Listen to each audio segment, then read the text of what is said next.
What I want to do next is similar to what I did in 2D, just quickly show you a bit of designing from something in 2D, but then moving it into a 3D environment, assembling it and getting to an actual legitimate end result in a very short space of time. Right, so what I'm going to draw is this little pulley assembly. Let me put it up there. I think I've got it saved. The biggest job is to know what you got, what all those icons and those things can do. But you know what, you get so used to it. You get used to it, you work with it, yeah. But I mean, that's the start thing. Just to start, but that's exactly what our courses are geared towards. Is just blinding out all the advanced, difficult stuff and not even worrying about that, and just looking at what you need to start drawing. And just look at that first. Right, so I'm going to draw this thing quickly. I'm going to draw different profiles, and then I'm going to extrude and revolve and go ahead and then turn them into that pulley. I'm going to get to that. Okay. Right, so first I'm just going to create a few layers. For that, here we go. I'm going to go new layer, and I'm going to create one for the hinge, and I'm going to create a layer for the brackets, and one for there should be pins in there, and then one for the wheel. Right. Okay, and I'm just going to give each of them a different color.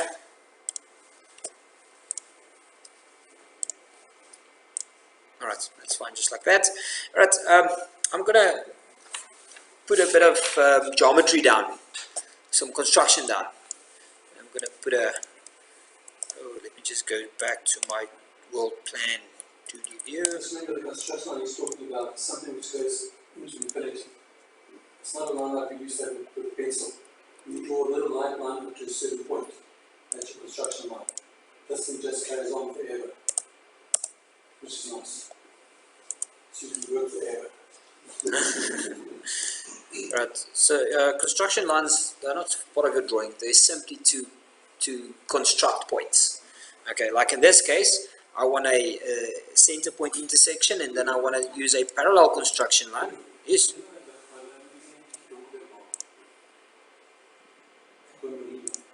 Sweet? Yeah. Is that better? Maybe just make it something completely different, something like that. Right. I'm going to take my parallel construction line and just put in the distance that I've got in there. Just zoom in. And I'm going to start off with a bit of 2D design. I'm going to put a little circle there, and that is diameter of 40, and there we go, 20. Let me just draw that quickly. And here at the bottom we have 8. Right. Now I'm going to go to my modify fillet 2D. There we go, and I'm going to give it a radius which is 80. Put a fillet in there, and I'm going to put a fillet in there. Right, now I'm going to just do a bit of come in.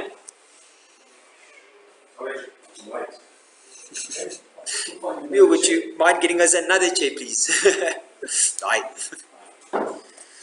Alright, so now I'm going to go to my this object trim tool, and I just want to do a bit of 2D design work here, just to get to that point. Now what I would like to do is just to extrude that. So you see with the different functions, how we use a lot of the same tools to do something completely different. Okay. On the extrude tool, you've got an option to make it two-sided. So now it will extrude in both directions. Look at that. Right, and I want to leave that as a whole, and I've got a 6mm.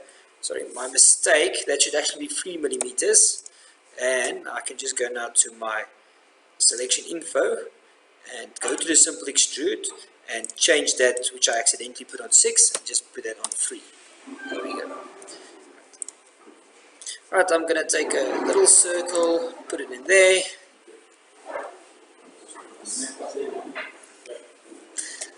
And again, simple extrude. And this should be so together. So let me just do this. Right, so now I'm simply going to get rid of all my 2D profiles, everything 2D on here. So I'm just going to take that and delete everything that's 2D. Right, and I'm going to add these two parts, and I'm just going to take this and I'm going to put it onto the hinge layer. Right, now see how quickly that was. And we've got something here. Right, and now what I'm going to do, I like to do this, is just to switch off the visibility of that layer so that it's out of my way. Now I can easily go on in the same area and do a second drawing. I'm going to just get rid of some of the construction lines. That one there, and that circle there. And I'm going to do new construction, this time to draw the brackets. And I'm going to put in a 65. There, and I'm going to put a little circle there, and that is a 12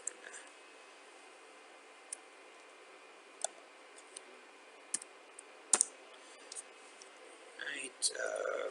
Sorry, I used radius instead of diameter.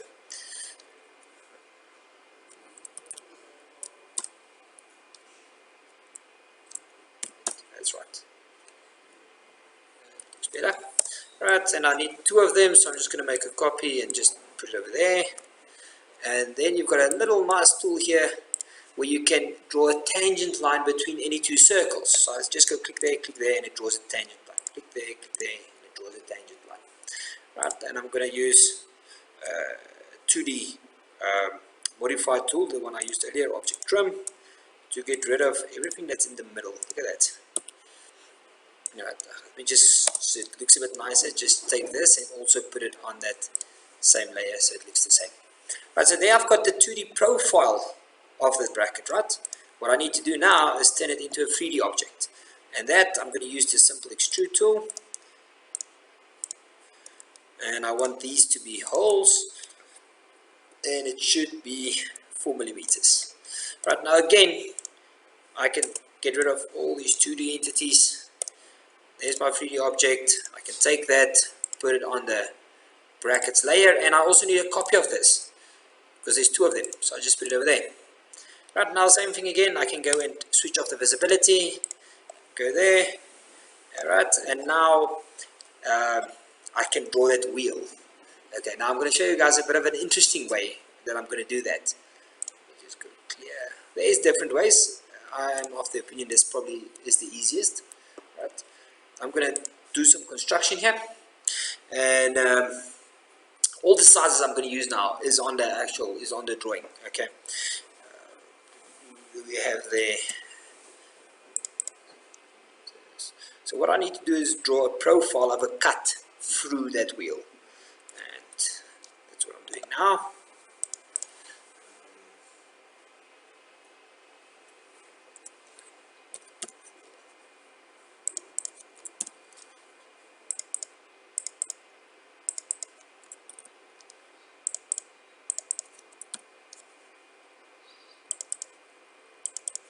So there I've created a little bit of a grid. Right. Now I'm going to take the normal 2D polyline that I showed you guys earlier. I'm just going to trace this. Okay, here I'm going to tell the polyline to be an arc as well. I'm going to go to direction, and there, and then I'm going to go turn it back into a line.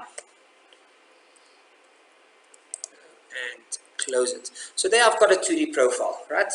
Now look at how nice this revolve tool is going to handle this. Revolve, it can be on the wheel layer. Go there and revolve around that. And look at what we've got. And that was just the profile. It's just a simple profile. Okay. Just to play around a little bit, I'm going to undo that revolve quickly. If I now go onto this profile and I make any changes to that, let's say for instance, put a fillet with, let's say 2 millimeters there. I don't think we're going to fit another one there. Yeah. Oh no, we don't want that. We don't want that. Alright, do that, and just for the fun of it, one there, one there, one there, one there, go crazy. Right, and I'm going to revolve it again using the same points. Go, and look at the difference we've got now.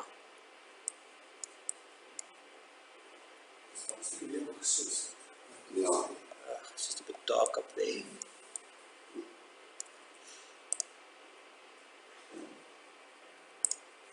Right, let me just undo it and just revolve the normal again. That's it.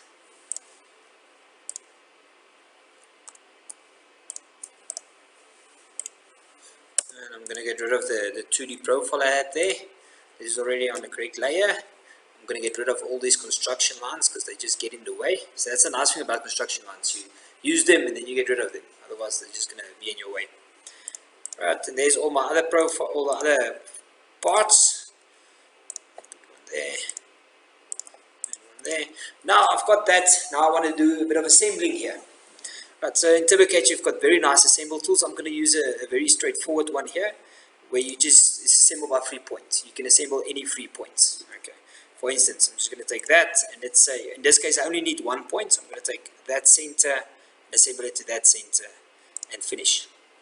Right. But let's say, for argument's sake, I don't want to do that. This thing was lying like that. Now I could have gone and I'm not seeing the symbol, so there we go. I could have gone and said, okay, I want to use that center, and I want to put it on that center, but I also want to use that quadrant point at the top, and I want to assemble it to this quadrant point here. And now I can say finish, and it will automatically rotate it to make sure those 2 points fit. Right. And here we've got a wheel. I want to rotate this wheel beforehand just to show you something. So there I can rotate it. Now I can even, while you're busy drawing, jump through your views and very simply just do this. And there we go. Now I can see from the side it's perfectly in line. Okay. Right. Now I'm going to assemble that as well. Now if I assemble this, isn't going to be correct. I just want to show you guys something first. So I'm going to take that center, take it to this center and finish. And it seems like it's fine. But if you put it now on a view on the side, you'll see we've got a bit of a gap. The distance between those 2 brackets and the width of the wheel isn't the same. I'm going to quickly just put in pins to assemble the wheel on. So now I'm going to take my work plane and put it on top of this. So that means that whatever I draw will now be on that level. Look at that. Okay. Right. So what I want to do is I want to put a little cylinder in there. Put it on my pins layer, and I want to start the cylinder. I'm just going to use snap modes. I want to start it from the center there at the top, and I want to take it to that nearest point, and I want to go there and do that nearest point. So there I've got 1 pin, and again center to the nearest point, and at the bottom again to the nearest point. Right, I think I want to just change the color of the pins to something a bit more different. Yeah, and the rest looks the same as the construction lines. Let's do okay. Right, so now I can very easily just take this wheel, put it on, take it on the yellow dot, which is a reference point. You can always use the reference points, and put it on the center of that pin. And now if I do this, perfect. Right. Any questions on any of that? Alright, good.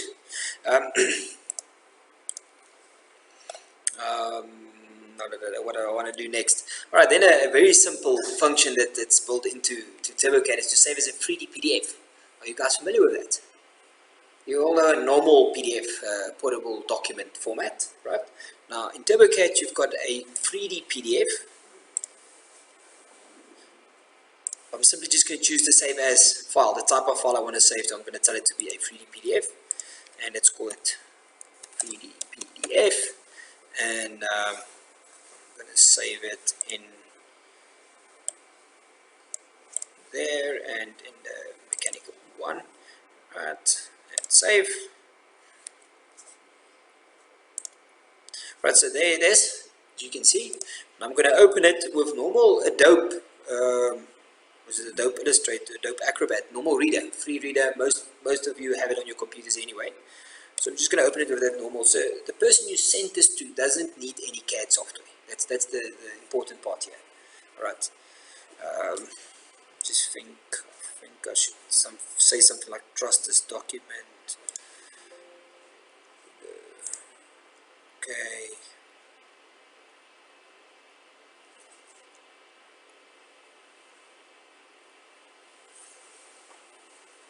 Yeah, I think I now click before looking.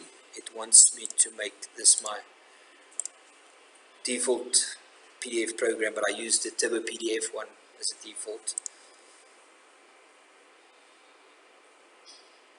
Alright, so there we go. Switch some lights on here, and now your customer, or whoever you send this to, gets this 3D object, which he can where'd you go now?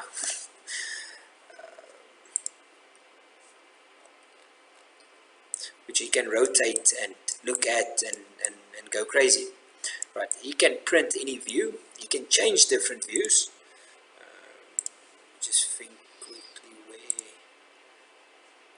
that.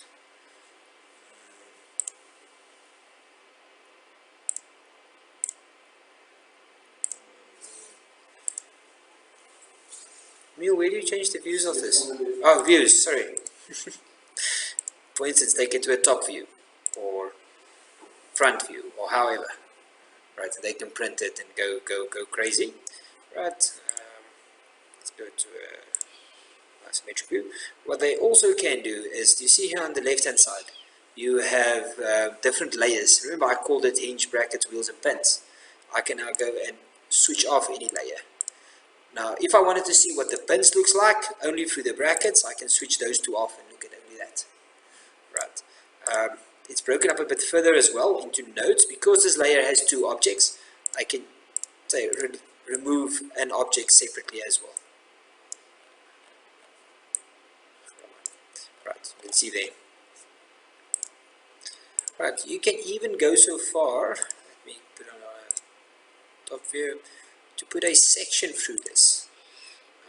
See how now it cuts it through the middle.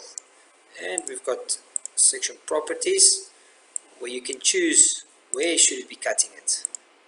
Look at that. Right. You can even align to a certain face, or you can create your own cut plane by giving it 3 points. Okay, so yeah, this is the Adobe functions, but TurboCAD gives you the capability to save to this 3D PDF. Now, the other good thing here is, wherever you send this, they can't see any sizes or anything like that. So the idea behind it is almost the same as with a normal PDF, is if you want to give someone a concept, and they have to approve, let's go ahead or not go ahead or whatever. You can't give us another cost.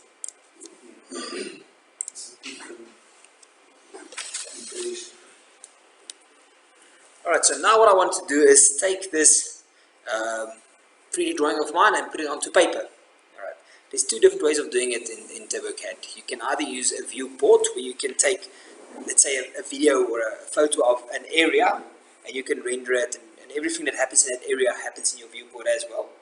Or, what I'm going to show you now, is a drafting palette, where we can choose certain parts and have views only of those. Right, I'm going to quickly open my drafting palette. Wrong one. Now I can either choose the whole thing and create any views of my whole assembly, as you can see there. So I'm going to take an isometric view, and then I add it into a list of views.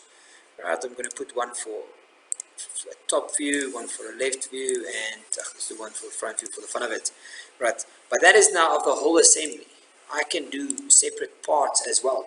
For instance, just take this part, and now I can get an isometric view of that, and let's say a top view of that, front view of that. There we go. Or I can take a few parts, so a part assembly. Right. then it won't include everything, only those parts. Right, let me get one of this wheel as well.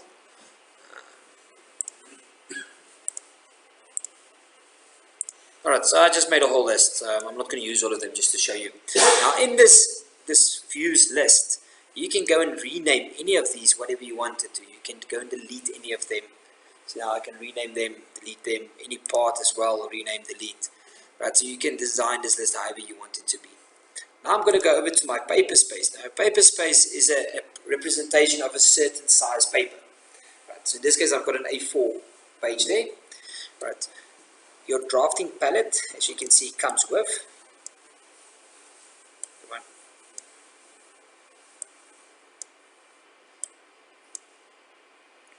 doesn't my pick up? Okay, right. It comes with everything here is now scale 1 to 1.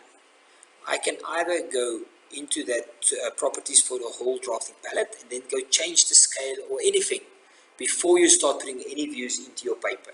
Right, I don't want to do that now. I want to show you how I can change one view with another one while they're on the paper. So if I take my isometric view, for instance, and I take it into my drawing, this is now on scale 1 to 1. Alright, I'm just going to select this and properties. What you see here is exactly the same as what you saw over there. This now applies to one object, that applies to the whole drafting palette. Right, I'm going to go here to format and I'm going to make this half scale. Right, so now it's scaled it down to half of what it was. Right, in your drafting palette you don't have the ability to render, but you can do basic functions like changing the visible pens and the hidden pens to do different colors or different line styles, or make the hidden pens actually make them invisible so that you don't see any of the detail at the back. Right, or you can go and make them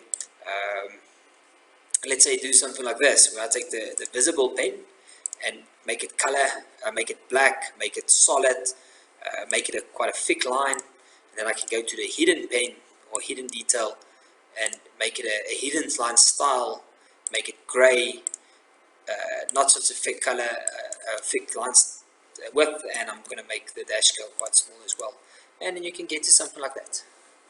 Right. Everything quite quick and easy.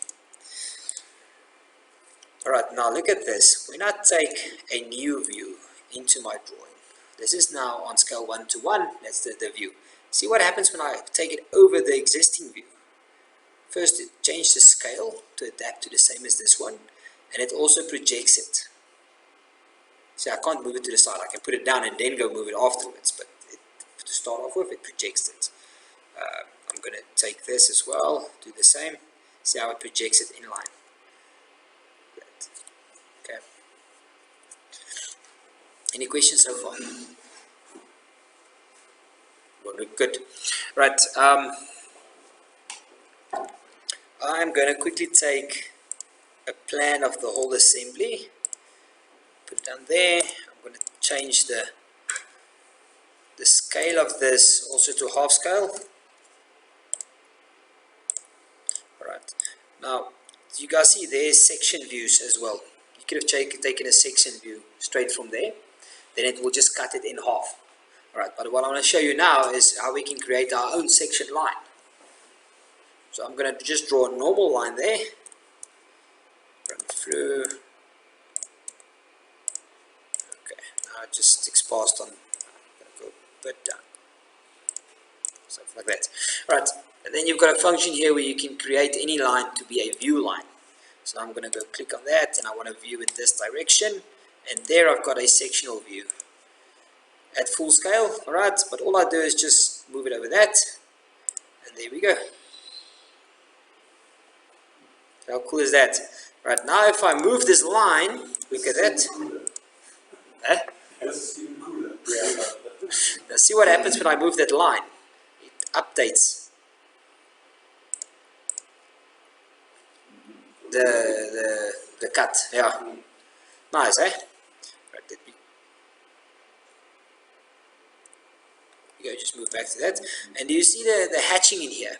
You can go and change the color, the patterns, everything of every hatch individually.